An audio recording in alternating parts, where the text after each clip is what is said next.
두 번째 나무, 우리 실무의 이제 마지막 다섯 번째 나무까지입니다. 그리고 이제 그 뒤에 이어질 테마들은 다 잔챙이라고 보시면 될 것 같아요. 그래서 이제 마지막 다섯 번째 나무까지인 보수 한번 정리해 보겠습니다. 자, 열심히 공인중개사 자격증 따가지고 사무소 등록해서 문 열어가지고 중개 계약 맺어서 그리고 중개대상 확인 설명해서 거래 계약하고 했다 이거예요. 거래 신고하죠. 이제 뭐예요? 고생한 그대 떠나라 이거죠. 뭐 받고? 돈 받고. 그래서 보수입니다. 자, 그래서 우리 한국어로 따져 2차 교재는 19번째 테마입니다. 보수. 자, 이 보수 파트에는 한 문제가 역시 출제가 됩니다. 한 문제가. 근데 주로 계산 문제로 출제가 되죠. 자, 그러면은 여기 보수라는 테마의 핵심은 뭐겠어요? 결국 우리가 거래계약 중개하면은 거기에 대한 대가 행위로서 뭐죠? 보수, 수수료를 받는 거죠. 중개 수수료. 그 보수를 받는 행위에 대한 행위 제한. 그리고 그거를 위반했을 때 제재사항. 이 두 가지로 돼 있을 수밖에 없겠죠. 맨날 같은 거는 그러니까 오케이, 그렇습니다. 그래서 이미 사실은 우리 배웠습니다. 어디에서? 앞에 테마, 우리 금지행위라는 테마에서 배웠어요. 여기 고제는 13번째 테마죠. 우리 나무까지로 하면 우리 첫 번째 나무, 법령, 법의 우리 9번째, 그죠? 9번째 나무까지가 금지행위죠, 금지행위. 그래서 거기서 배웠어요. 금지행위 기억나십니까? 그렇죠.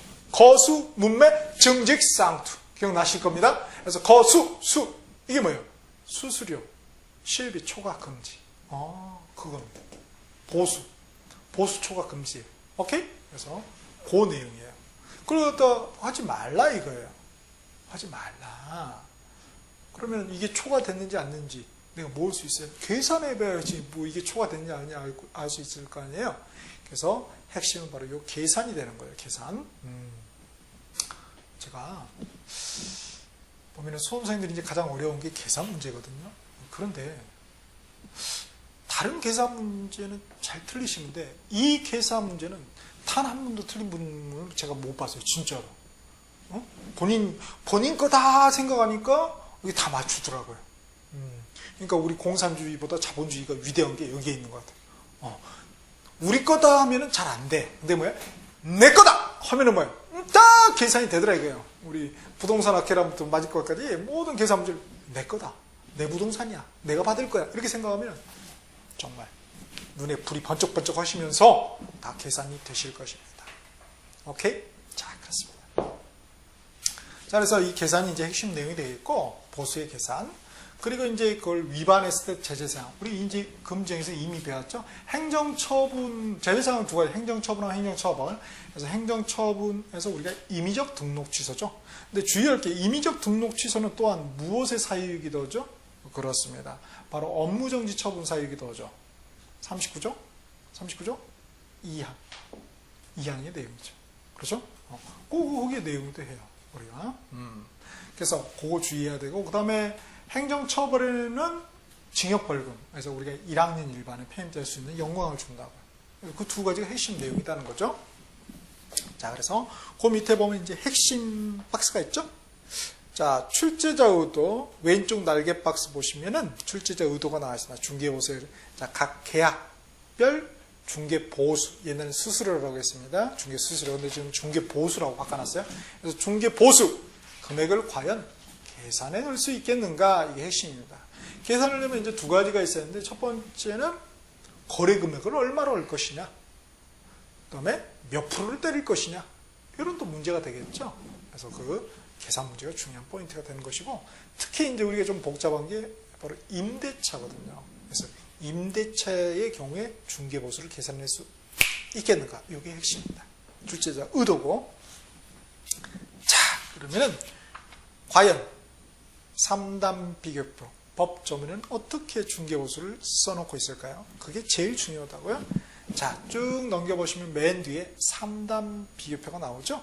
자, 법, 시행령, 시행규칙입니다. 자, 법에서 먼저 32조입니다. 중개보수 등 이렇게 되어 있죠. 자, 중개보수 등에다가 형광펜으로 밑줄 쫙. 중개 보수 말고 또 기타가 있다는 거네. 등이니까. 그게 뭡니까? 바로 실비라는 거예요. 실비. 그게 이제 2항에 나와 있죠. 맨 끝에. 자, 봅시다. 한번 읽어봅시다. 법 제32조 중개보수 등 1항 개업공인중개사는 중개 업무에 관하여. 다른 것은 그러니까 여기 제한 받지 않네요. 돈 얼마 받건. 근데 여기에 제한은 무슨 업무? 중개 업무. 중개 업무, 그죠? 에 관하여. 우리가 중개 업무 아닌 게 뭐가 있었죠? 겸업이 있었잖아요. 우리 법인인 개업공인중개사의 겸업 제한이 있었잖아요. 그 겸업에서 하는 것은 여기 제한받지 않겠네요. 자, 중개 업무에 관해서 중개 의뢰인으로부터 소정의 보수를 받는다. 다만 개업공인중개사가 잘못하면 개업공인중개사의 고의 또는 과실로 인해서 이게 나가리가 됐다. 속된 말로. 그럼 뭐예요? 무효 취소 해지된 경우 깨졌다. 깨졌어. 그러면 그러하지 아니하다 받지 못한다는 것이죠. 그러면 개업공인중개사가 잘못한 게 아니라 중개 의뢰인을 자기들이 티치고 받았어. 내가 계약 다 했는데 말이야. 해줘도. 그럼 받을 수가 있다는 것이죠. 오케이? 또 현실적으로 좀 바뀌면 좀 뭐죠. 여하튼 법에서는 받을 수 있다는 거예요. 그러나 개업공인중개사 잘못하면 받을 수 없다. 2항에 개업공인중개사는 중개 의뢰인으로부터 제25조 제1항 규정에 의한, 이거 찾아봐야 되는데 안 찾아보시더라고요. 반드시 찾아봐야 됩니다. 바로 25조는 중개대상물의 확인 설명이죠. 우리 17번째 테마에서 다뤘습니다. 그곳에 규정에 의해서 중개대상물의 권리관계 등의 확인해야 되겠죠. 또는 31조, 여기 아직 안 배웠지만 계약금 등의 반환채무 이행 보이죠. 계약금 등의 반환채무 이행의 보장이라는 테마가 있어요. 우리 출제 테마는 예치라고 기록을 해놨어요. 바로 뒤에 테마인데 예치. 자, 그래서 20번째 테마에서 이건 다룰 것입니다. 그래서 31조의 규정에 의한 계약금 등의 반환채무 이행 보장에 소요되는 무엇을 실비를 받을 수 있다 이렇게 돼 있죠. 그러니까 우리가 받을 게 보수하고 실비가 있네요. 보수는 중개해준 그 자체에 대해서 받는 것이고, 그 다음에 실비는 또 두 가지로 쪼개지네요. 권리관계 확인했을 때하고, 그 다음에 계약금 등의 반환채무 이행이 보장된 그런 일을 했을 때, 이때 받는 게 또 실비네요. 그렇죠? 다음. 3항에 제1항에 따른 보수의 지급 시기는 무엇으로 국토교통부령이 아니고 대통령령으로 정한다. 그래서 대통령령 보니까 뭐였어요? 시행령이죠. 27조의 2 중개보수의 지급 시기. 자, 지급 시기에다 파란펜으로 밑줄 짝. 1항에 쭉 보니까 중개보수의 지급 시기는 개업 공인중개사와 중개 의뢰인 간의 무엇의 약정에 따르되, 자, 약정 검정펜. 약정하면 돼요. 언제 주기로 했다. 뭐 계약할 때 주든지, 뭐 중도금 줄 때 주든지, 아니면 잔금 줄 때 주든지, 아니면 이사 갈 때, 그건 마음이에요. 계약 자유의 원칙이 가장 큰 원칙이니까, 대원칙이니까. 그런데 약정이 없을 때가 문제되죠. 그때는 어떻게 돼요? 거래 대금 지급이 완료된 날, 잔금 치는 날이죠. 그렇죠? 자, 검정펜 대금 지급 완료된 날. 그러니까 원칙이 약정. 약정이 없으면 잔금 치는 날, 대금 지급 완료된 날로 한다. 이렇게 되어 있습니다. 다음 법 3항 봤고요. 4항 주택. 자, 주택 부속 토지 포함되어 있죠? 제외하면 틀리겠죠? 부속 토지도 그러니까 이 개념에서는 주택으로 봐버리는 거예요. 부속 토지를 포함한 이 주택의 중개에 대한 보수와 실비 한도에 관하여 한도. 주택은 꼭 필요한 우리 필수 제하죠. 그러니까 어떻게 됩니까? 의식주가 가장 중요한 거잖아요. 너무 많이 못 받게 할 필요가 있는 거죠, 사실은. 그래서 한도라는 게 나온 거예요. 행위제한이죠, 사실. 자, 한도, 실비도 마찬가지로 한도 등에 관하여 필요한 사항은 국토교통부령이 정하는 범위 안에서, 그러니까 대통령령이 아니에요. 국토교통부령이 바로 시행규칙이 그게 나와 있어요. 특별시, 광역시, 도 또는 특별자치도, 이하 시도라고 한다고 해요. 그래서 시도 조례로 정하고, 시도 조례로 정하고, 그 다음 주택 외, 앞에는 주택, 지금은 주택 외, 뭐 상가 이런 것들이죠. 주택 외에 중개 대상물의 중개대상은 국토교통부령으로 정한다. 포인트가 다르죠. 주택은 뭐예요? 시도 조례로, 주택 외에는 국토교통부령으로 이렇게 정한다는 거 구별해야 되겠습니다. 이렇게. 그 다음 이제 칙을 보죠. 어떻게 정하는지 한도를. 자, 그럼 봅시다. 칙 20조입니다. 중개 보수 및 실비의 한도 등 나와 있죠. 자, 한도의 빨간 펜. 1항의 법주 계고 따른 주택의 중개에 대한 보수는 자, 주택에다 파란 네모. 그 다음에 중개보수, 파란 밑줄. 중개보수는 중개의뢰인 쌍방으로부터 각각 받되. 각각 받되. 그럼 다 받아야 되냐? 보니까 이 을순이가 너무 그죠? 젊은이인데 성실하게 살려고 노력해. 내가 안 받을 수도 있죠. 그죠? 갑돌이한테 예컨대 계산해 보니까 여기 100만 원, 여기 100만 원이야. 갑돌이한테 100만 원 다 받고 을순이한테 100만 원 다 받아. 그거 아니에요. 꼭 그 균분해서 받을 필요가 없고 열심히 살려고 해. 그러니까 깎아줄 수도 있죠. 갑돌이 간 다음에 갑돌이 보는 앞에서 그렇게 하면은 난리 납니다. 자, 그래서 중개에 대한 보수는 중개인은 쌍방으로부터 각각 받되 그 일방으로도 받을 수 있는 한도는 매매 교환의 경우는 뭐예요? 거래 금액의 1,000분의 9죠? 자, 1,000분의 검색 표시로 되어 있죠? 그러니까 퍼센테이지로 나타내면 뭐예요? 0.9%가 되는 거죠. 9% 좀 틀립니다. 100분의 9가 9%죠. 0.9%입니다. 그러니까 1,000분의 때고 굳이 1,000분의 0.9 하면 안 돼요. 그러니까 정확하게 알아야 된다는 거예요.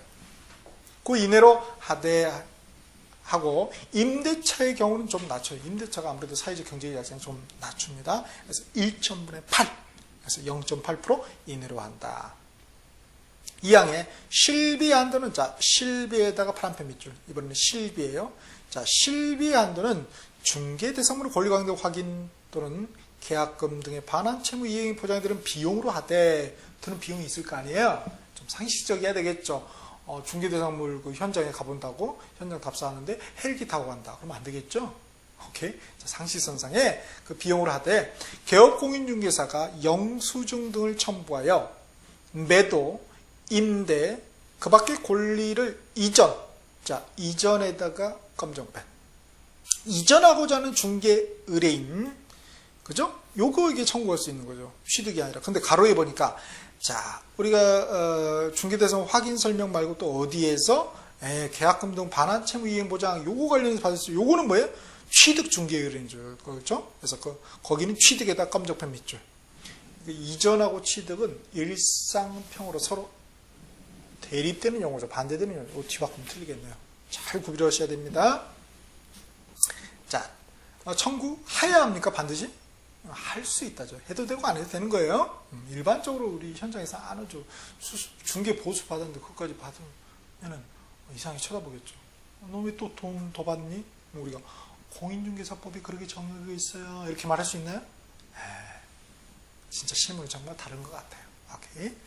그 다음 3항에 자, 중개대상물의 소재지와 중개사무소 소재지가 다를 수도 있겠죠.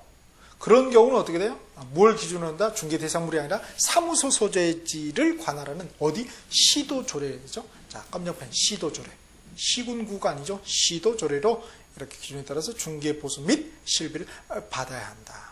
받아야 됩니까? 받을 수 있답니까? 여기는 받아야. 만약에 받는다면 그렇게 받아야 한다고요. 자, 4항. 자, 1항은 주택 외 중개보수였죠. 이제 주택의 중개보수였죠. 1항은. 자, 4항은 주택 외의 중개보수입니다. 그래서 4항에 주택 외의 중개대상물에 대한 중개보수는 다음 각호의 구분에 따른다. 그래서 주택 외에다 파란펜 네모박 써시고요. 중개보수에다 파란펜 밑줄 쫙. 다음 각호 보니까 1호에 오피스텔이에요. 최근에 이제 오피스텔이 문제가 되는 것이죠. 그래서 오피스텔은 중개는 쌍방으로 각각 받되 별표상. 자, 이거는 첨부 파일에 제가 올려드렸어요. 첨부 파일에. 자, 이게 이제 시행규칙, 지금 우리가 20조 4항 보고 있죠? 그 4항 관련 별표입니다. 별표 3이라고 되어 있죠? 올해 신설이 있어, 올해. 이게 오피스텔을 뭐 사무실 이런 용도로보다는 주거 용도로 많이 쓰시는 분들이 있잖아요. 근데 아파트 중개 수수료보다 이건 뭐 상가 개념으로 가보니까 너무 비싼 거야. 안 되겠죠. 그래서 이렇게 만들어 놨어요. 그래서 매매 교환은 1,000분의 5 알아놔야 됩니다. 임대차 등은 1,000분의 4 요렇게, 예? 이렇게 해놨어요. 자, 그거를 이제 그 요일로 표현하니까, 거기 매매교환이 0.5%가 나오는 거죠. 1,000분의 5. 우리 시험에서는 이제 1,000분의 5 이렇게 나올 거예요. 임대차는 1,000분의 4, 즉 0.4% 보면서 중개보수를 결정한다. 보니까 어떤 오피스텔에 대해, 그죠? 좀 이렇게 소득계층이 낮은 층이 이용하는 그런 오피스텔에 된다. 보니까 전용 면적이 85제곱미터 이하예요. 공용 면적 아닙니다. 전용 면적이. 그 다음에 남옥에 보니까 전용 입실 부엌이 있고요. 전용 수세식 화장실이 있고 목욕시설이 있어요. 즉 주거용도로 쓰려는 의도가 강하죠. 다분히. 꼭 그런 말은 안 써놨어요. 주거용이란 말은. 그렇지만 여하튼 보면 그런 뉘앙스가 있어요. 그러니까 공용 이런 게 있으면 이거 적용 안 되겠죠? 그 다음에 2호에 보니까 제1호 외 거기는 뭐예요? 거기의 경우는 어떻게 됩니까? 쌍방으로 봤을 때 거래금액 1,000분의 9예요. 앞쪽은 뭐예요? 1,000분의 5 임대차 매매는 1,000분의 5 임대차는 1,000분의 4였잖아요. 그거 아닌 것들 뭐 전용이 아니라 공용으로 쓴다든지 정말 어떤 그 오피스텔로서 뭔가 이게 쓰고 그런 경우에는 1,000분의 9로 간다는 거예요. 그래서 중개업과 개업공이 서로 협의해서 결정하면 되겠죠. 자, 문제는 우리가 중개보수 계산할 때 뭐예요? 거래 금액 곱하기 요율을 해야 되잖아요. 1,000분의 뭐 얼마 이걸 해줘야 되는데 그러면 이제 거래 금액이 문제가 된다는 거예요. 그럼 거래 금액을 대체 어떻게 계산하느냐? 자, 밑줄 그리겠습니다. 거래 금액에다 파란 펜으로 밑줄 하시고요. 파란 펜으로 계산에다가 빨간 펜 밑줄자. 아예 형광펜 합시다. 계산 문제가 단독으로 나오니까. 자, 거래 금액 계산 보니까 1호는 임대차, 2호는 교환, 3호는 그렇죠? 동일 뭐 이런 말 나와 있죠. 자, 임대차가 어렵단 말이에요. 보증금의 차임이 있어 버려요. 임대료가. 그런 경우는 월 단위, 연 단위가 아닙니다. 월 단위 차임액에 100을 곱한 금액을 보증금액에 합산한 금액을 거래 금액으로 한다고요. 오케이? 예컨대 보증금이 1억이에요. 그렇죠? 근데 월 얼마를 받냐면은 100만 원을 받아. 월 임대료가 100만 원을 100만 원. 그러면 여기에다가 얼마를 곱해준다고? 곱하기 100을 해준다고. 얼마죠? 100만? 1000만 억이네요. 그러니까 1억 플러스 여기 1억이 되는 거죠? 그럼 얼마예요? 2억. 그렇죠? 2억이 거래 금액이 된다는 거예요. 오케이? 자, 그런데 계산을 해줬는데 요 금액이 얼마 굉장히 적은 거예요. 이게 200이 안 나오고 5천만 원도 안 되는 거예요. 5천만 원 미만이에요. 이하도 아니고 5천만 원 나오면 그냥 100 곱해주면 되는데 그럴 경우는 어떻게 된다고요? 다시 70을 곱해주라 이거죠. 그러니까 사회적 경제적 약자인 임차인을 보호하겠다는 거예요. 그래서 사회적 경제적 약자인 임차인을 보호하는 게 굉장히 많이 나와요. 우리 공인중개사법뿐만 아니라 저기 우리 부동산학 개론에서도 임대주택 정책이 정말 쏟아지죠. 사회적 경제적 약자인 임대주택을 거주하는 그 임차인을 보호하기 위해서. 그 다음에 우리 민법에서도 민사특별법에서 주택임대차보호법, 상가건물임대차보호법 그런 노력들이 지금 계속 들어갑니다. 더불어 살기 위한 어떤 철학들이 녹아있어요. 정말. 자, 이렇게 돼 있어요. 자, 보증에 합산한 그래서 금액을 거래금으로 한다. 자, 검정펜 하겠습니다.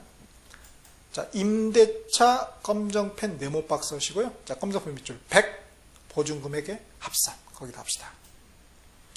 다만 본문의 규정에 따라 합산한 금액이에요.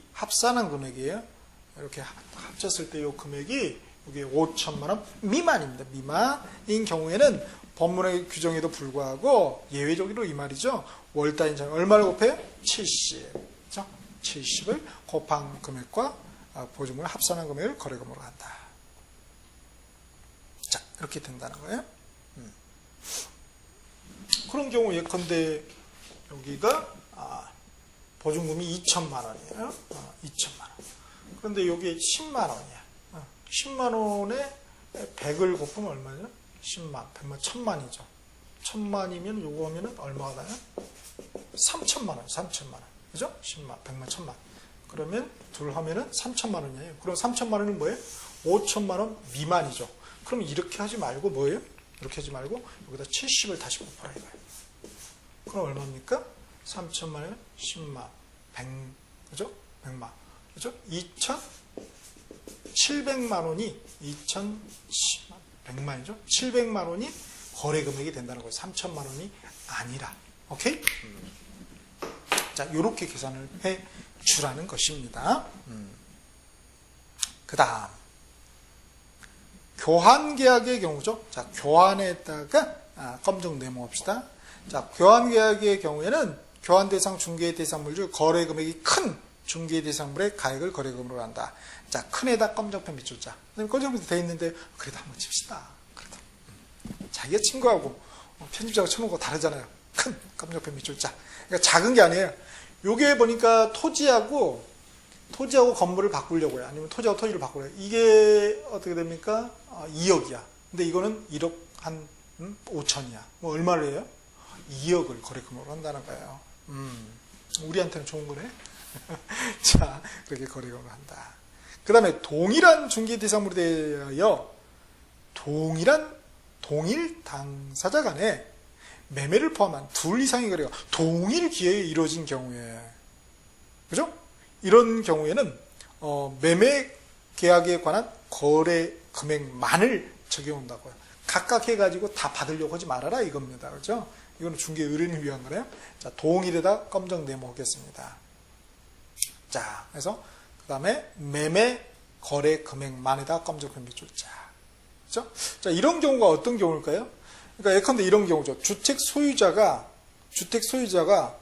매도를 해요. 갑이라는 사람이 을에게 매도를 하면서 동시에 어떻게 돼요? 자기가 다시 임차인으로 살 수 있죠. 주택 임차인으로. 그러면은 동일한 중개 대상물인가요? 그 아파트인가요? 그렇죠. 그 아파트지. 동일 당사자가 아닌가요? 그렇죠. 갑, 을가. 똑같죠. 그리고 매매를 포함. 팔고 그 다음에 또 임차를 하는 거잖아요. 둘 이상 거래가 동일 기회만 똑같은 기회. 그렇죠. 그러니까 이걸 충족했으니까 그때는 뭐예요? 매매가에 대해서만 중개 보수 받으라 이 말입니다. 거래 금액을 그렇게 계산해라. 그러니까 다른 경우는 이 동일자 이 세 개가 모두 충족돼야지만이 이렇게 한다는 거예요. 예컨대 이런 경우가 있겠죠. 다른 경우는 주택을 갑이 을로부터 주택을 매수해요. 그러면서 저한테 뭐라고 하죠? 개업 공인중개사한테 여기에 살 임차인도 구해달래요. 그러면 뭐가 결여됐죠? 동일 당사자가 아니잖아요. 병을 구해야 되잖아요. 그러니까 그런 경우에는 각각 받으면 된다는 거예요. 오케이?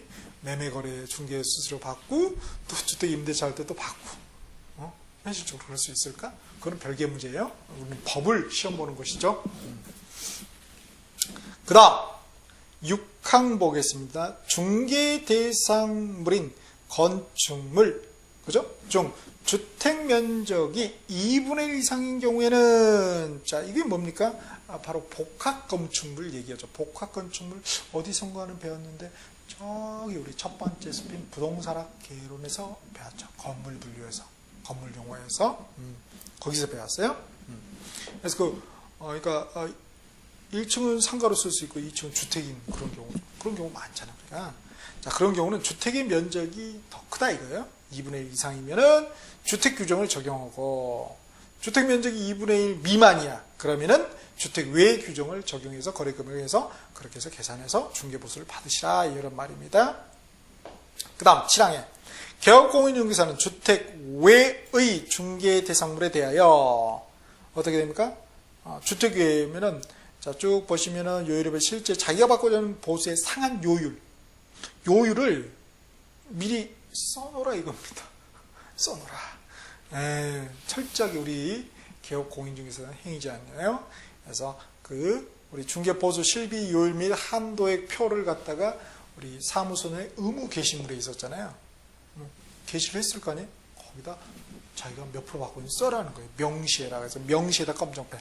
명시. 하여야 하며, 할 수가 아니다. 하여야 하며. 이를 초과하여 중개보수를 받아서는 안 한다. 당연하죠. 금지행위니까. 초과수수 금지행위니까. 오케이. 자, 요렇게. 보수 관련 법 조문을 봤고요. 자, 이제 요약. 앞으로 가서 요약 한번 보실까요?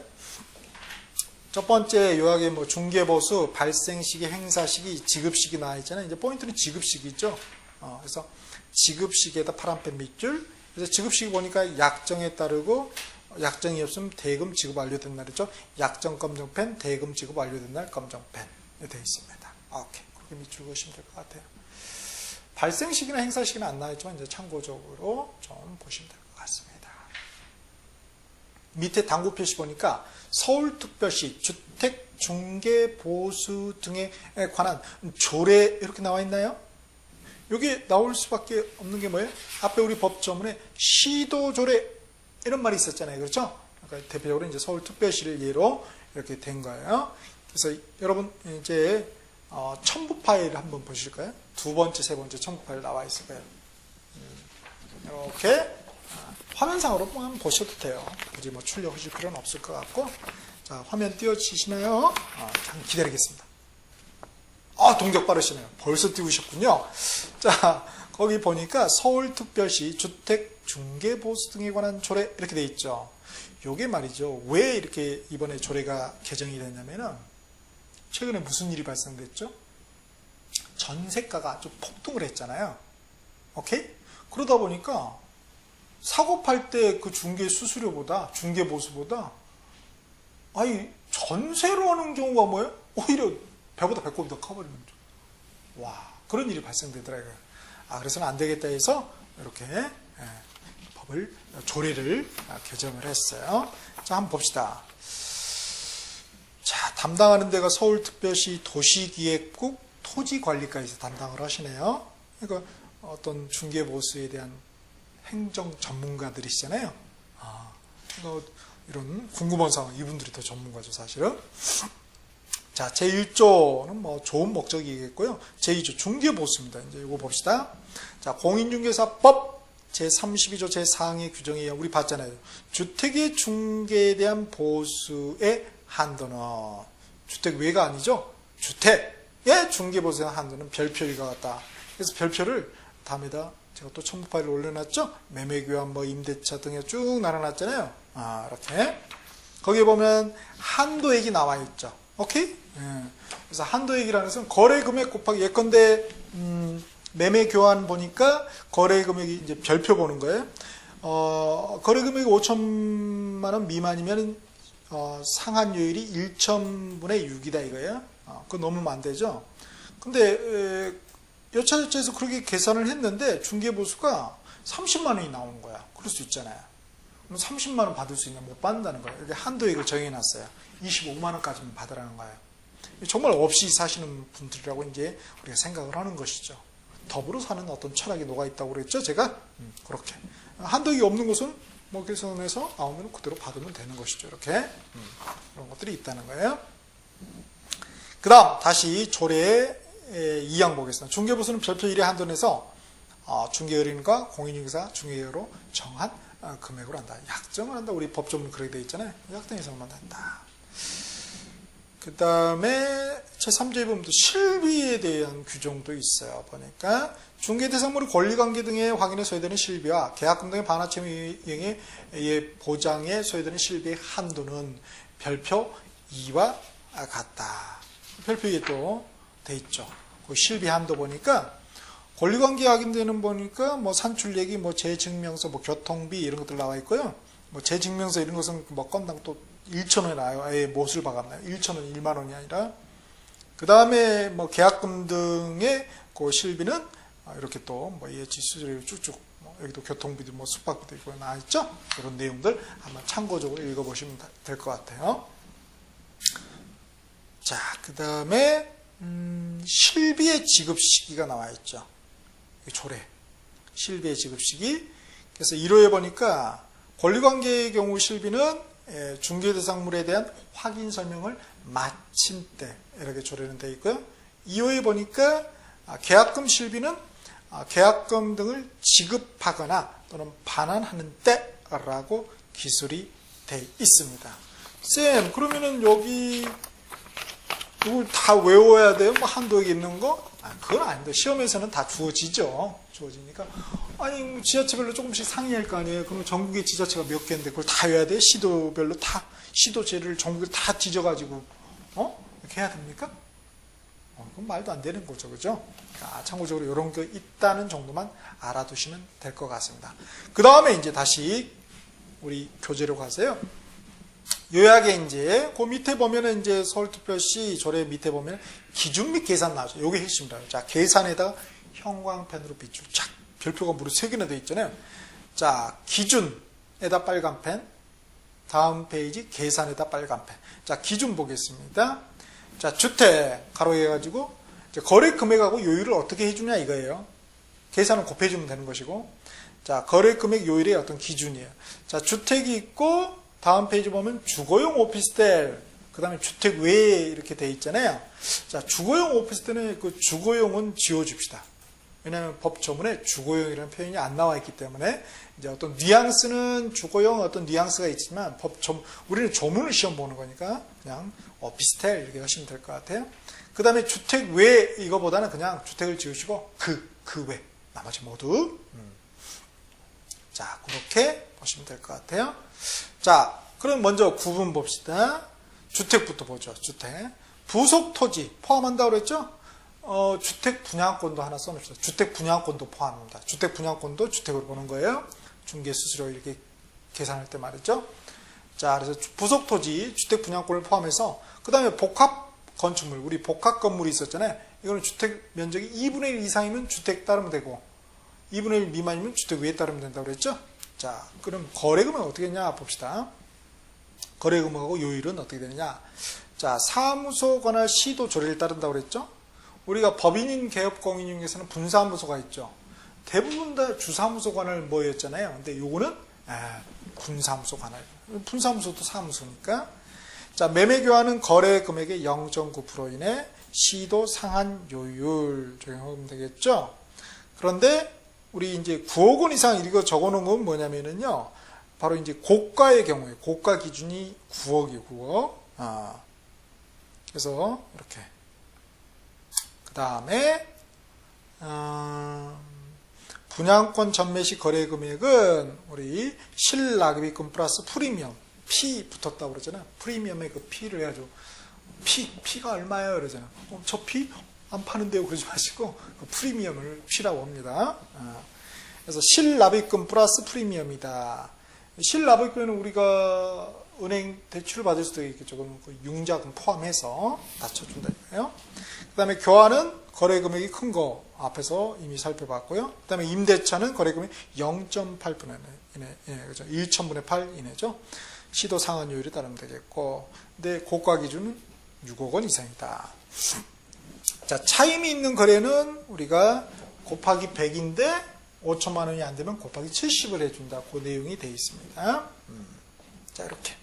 그 다음에 요 밑에 거는 조그맣게 찌질하게 이렇게 짜잘하게 되어 있잖아요. 이거는 이제 뭐냐면은 서울특별시 조례 기준, 우리가 지금 방금 봤던 거, 별표에 봤던 것을 쭉 한번 나열을 해 놓은 거예요.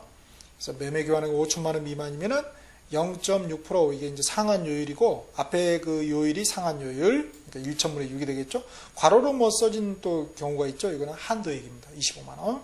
괄호가 없으면 안 되겠, 그냥 그거는 한도액이 없다는 거죠. 그래서 쭉 보면 6억에서 9억 미만 되어 있잖아요. 9억 이상이 바로 이제 고가가 되는 거죠. 자, 9억 이상은 상호 협의해서 하면 된다는 거예요. 0.9% 이내에서 0.9%에서 합의하면 된다. 바로 위로 가면 되겠죠. 그 다음에 임대차는 쭉 또 나와 있고 이렇게 6억 이상이면은 0.8% 이내 협의해서 하면 된다. 이런 말이 되겠습니다. 그 다음에 오피스텔을 보니까 또 0.5, 0.4가 있었잖아요. 전용 요거 갖춘 것들. 그 외에는 이제 다 0.9%, 1000분의 9 이내로 해서 상호 협의해서 하면 되겠습니다. 그 다음 밑에 권리금은 거래 금액에 포함되지 않는다는 거예요. 그러니까 그거는 별도로 해서 받으시면 돼요. 만약에 했을 경우에는 중개가 아니잖아요. 이거는. 그 다음에 거기 바로 권리금 바로 위에 또 공간이 비어있죠. 거기다 당구 표시하고요. 요거 하나 써놓읍시다. 중개보수의 부가가치세는 별도인.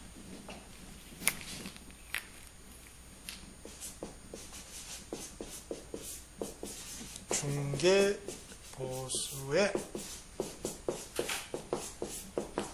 부가가치세는 별도임. 오케이. 부가가치는 빼고 계산하라 이거죠. 오케이. 그런 얘기입니다. 내용도, 그러니까 중개보수에 부가가치도 포함된다. 별도의 일상평가, 반대말이 뭐죠? 포함이죠. 그렇게 제외, 별도 이런 거 포함, 이렇게 어려운 것 같아요. 사실은 별도인 이거 하나 넣어주시면 좋겠어요. 그 다음 계산 보십시다. 계산은 먼저 산출가, 계산돼서 나온 가가 있겠죠. 뭐 당연히 거래 금액에다가 곱하기 요율을 하면 되죠. 그렇죠? 산출가 파란펜 밑줄, 거래 금액 곱하기 요율에다 검정펜 밑줄 하겠습니다. 거래 금액은 어떻게? 우리 칙 20조 5항, 칙 다음 페이지 칙 20조 5항의 그 거래 금액 쭉 봤었죠? 그렇게 해주면 되겠죠. 그 다음에 보니까 한도액하고 비교해줘, 그죠? 한도액에다가 파란펜으로 밑줄. 한도액이 없으면 그냥 산출가 받으면 되겠죠. 근데 한도액이 있으면은 문제는 뭐예요? 보다 작은 금액. 무조건 보다 작은 금액이에요. 보다 작은 금액 받을 수 있어요. 그래서 이렇게 나온 게 총 보수는 아니죠. 거기다 곱하기 2를 해줘. 각각 받을 수 있으니까. 2명이잖아요. 그죠?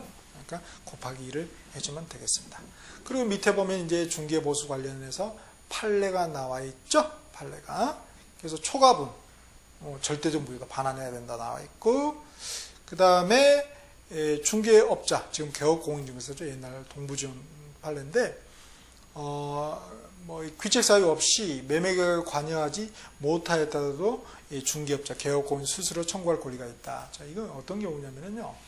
내가 딱 가바고 의라고 이렇게 소개를 시켜줬어요. 중개를 했는데, 둘이 나가면서 손잡고 나가서 몰래 자기들 왕따 돌림 시키고. 그런 경우 꽤 있어요, 진짜. 정말. 자, 그런 경우도 받을 수 있다는 거예요, 그죠? 그 다음에 권리금은 비포함이다. 이렇게 또 나와 있죠? 이렇게. 자, 그런 내용 한번 참고해보시고요. 그 다음에 뭐 보면은 무등록 개업공인중개사는 앞에서 우리 살펴봤었고, 그 다음에 보수 영수증 있냐? 없다는 거예요. 그 다음에 중개보수가 기재되는 서식. 자, 서식에다 파란펜 밑줄. 중개보수라는 글씨가 나온 서식이 어디냐, 이거 보니까 중개계약서. 우리가 일반 중개계약서, 전속 중개계약서에 보면 서식이 있었죠?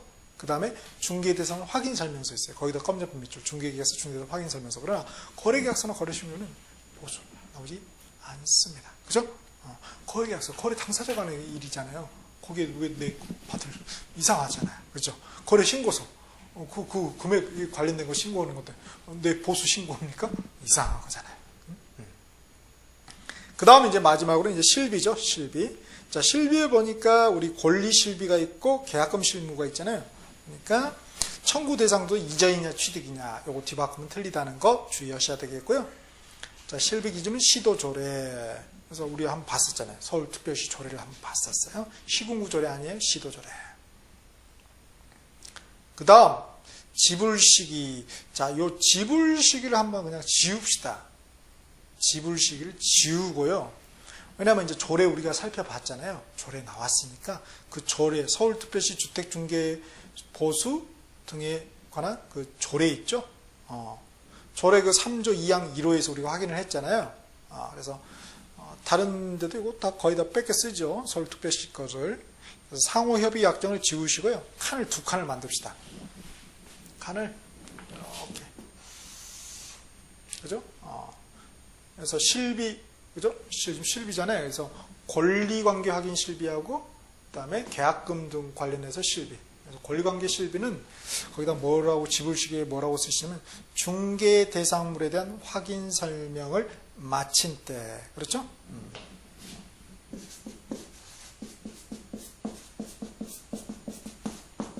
중개 대상물에 대한 확인 설명을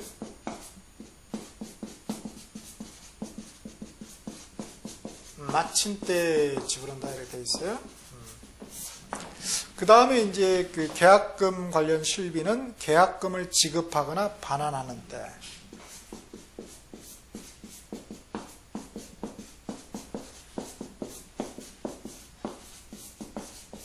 지급하거나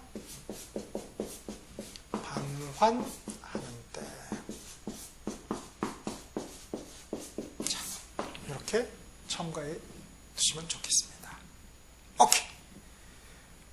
다음 이제 세 번째 위반 시 제재사항이 있죠. 제재사항은 빨간 펜으로 밑줄하시고 자, 검정펜 임의적 등록 취소 1학년 1반에 오시면 되겠습니다. 주의할 게 뭐예요?